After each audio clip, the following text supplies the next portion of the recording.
Hello, it's Cody Limbaugh here coming from the InSync Center for Fitness, and I just wanted to talk to you a little bit about the front rack position for the front squats.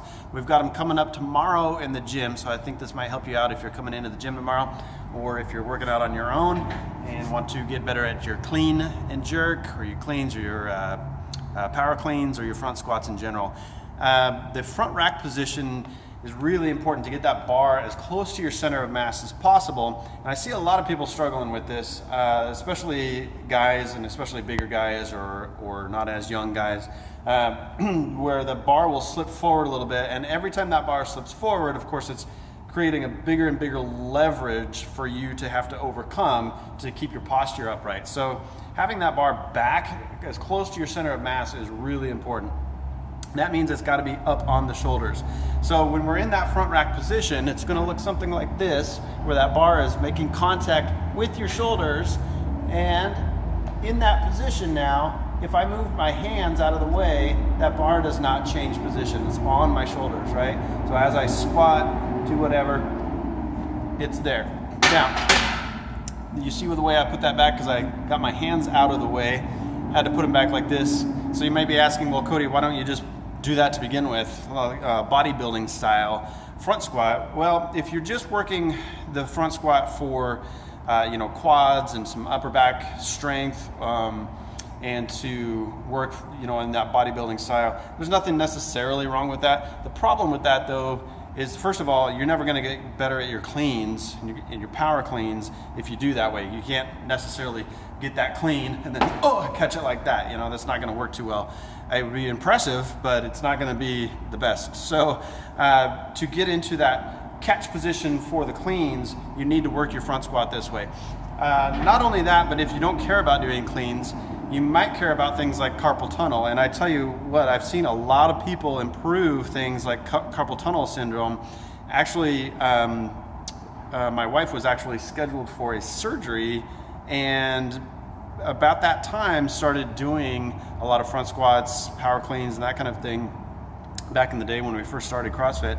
And not only did she cancel the surgery, she never had problems since then, and she still has an office job and that kind of thing. So this can be really beneficial for things like that. Not to mention the fact that if you can't get into this proper position, it's probably some mobility issue, and ignoring it is not the way to fix it. So what we want to do is work this position even if it's uncomfortable and you hate it.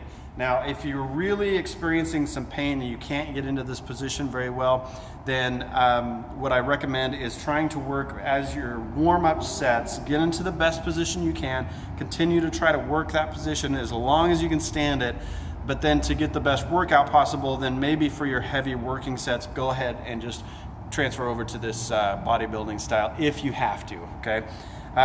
But work as far as you can into this position. Now, as far as tips to get into this position, what I'd like you to do, if you can't get here and feel like your hands are relaxed, try a little Frankenstein squat. Just put your arms straight out here and reach as far as you can with your shoulders so that bar is making contact. You can see right there, making contact with the shoulders as I stand up, so it's there. If I drop my arms, that bar is gonna fall, but maybe I can get it out of the way here. So you can see that it's behind like that front delt of the shoulder. Okay, now once you've felt that and you do a couple squats that way, now try getting your fingertips only, not hands, not fingers, just the fingertips, maybe even 2 fingertips behind the bar. Press yourself into that position and do not do not grip the bar. I keep telling people that don't grip the bar, and then I see them and they're like, oh, like that. Your hands are not there for gripping, okay? It's just like for show. So just 2 fingertips, relax your hands, totally limp on the hands and the forearms, and just drive the elbows up using your shoulders, okay?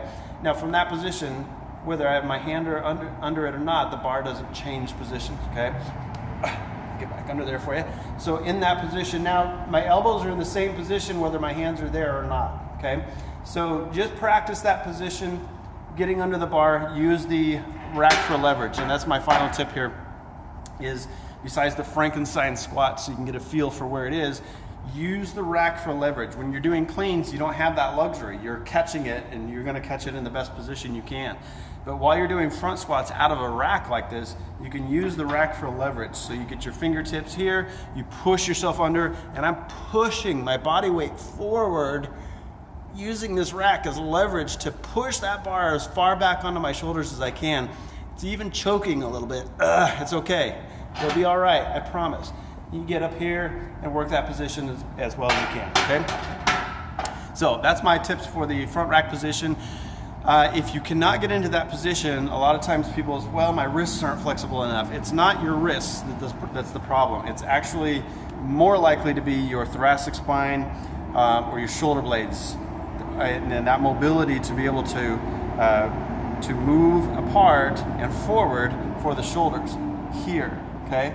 It's that shoulder movement forward that's the problem, not your wrist. You're feeling it in the wrists because if you're in this position and my shoulders are not far enough forward, you can see the angle that my wrist is at that point. But if I move my shoulders forward and my elbows up, now my wrist is at a lot less of an angle. So you're feeling it in the wrist, but it's not the problem. The problem is your shoulders. We're gonna go over some mobility tricks for that next week because this is gonna run too long if I get too detailed on that. So practice that front rack position the way I just showed you, and good luck with those squats tomorrow. Cool? So just to finish up here, I've moved into the office because I have some announcements. I'm going to read them off to you so I don't mix up the dates and that kind of thing. So real quick, the boxing workshop starts tomorrow. That's Tuesday the 26th at 6:30 p.m. There's still a few spots left in that one, and there's even more spots left in the noon class, which is Thursdays. So you have a couple days, but get on that if you're interested in that kickboxing workshop. It's really going to be good. The Live in Sync 6-week challenge begins Monday, October 2nd. There's a 5 a.m. option, a noon option, and a 6:30 p.m. option. So if you have people that are just curious, want to start out, have them talk to us, come in for an interview and see if this is a good fit for them. And they can get that 6-week challenge started next week on October the 2nd. We also have a capoeira demo on October the 14th. I'm going to murder the pronunciation of that word, but what I'll do is I'll put a link in the description of this video so you can see a demonstration of what I'm talking about. We're actually going to have a live demonstration here at the gym October 14th. So if you can come out a little bit before class that day, we'll announce the time as it gets closer, but we're going to have that demo so that you can see it in action, and if there's enough interest, we'll actually have a workshop coming up. So that's what that's all about. But the demo's free. Just come out and check it out. It's going to be fun. And bring a friend day. The next one is Tuesday, August 10th. Tuesday, August 10th, all day long. All classes are free for drop-ins that are guests of current members. And just a couple of last things here. Check out the blog. I just posted another blog last night about a benefit from your workouts that you might be missing. There's a lot of benefits that everybody reads about working out all the time. But there's one aspect that I've been kind of thinking about lately that isn't talked about much. So check out the blog for that. And then finally, I'm going to leave you with the quote of the week. It does not matter how slowly you go as long as you do not stop. Confucius. Now, obviously, we time things in here. We want you to work efficiently and that kind of thing. But in the bigger picture here, I've always said, I don't mind working really hard for something as long as I can see some progress. If it's flatline, it's no good, right? So it doesn't matter how slow your progress is as long as you keep going. If you're not making progress, talk to us. We want you to make progress, and we will fix it for you, okay? This is Cody Limbaugh with the InSync Center for Fitness, and I will see you next week.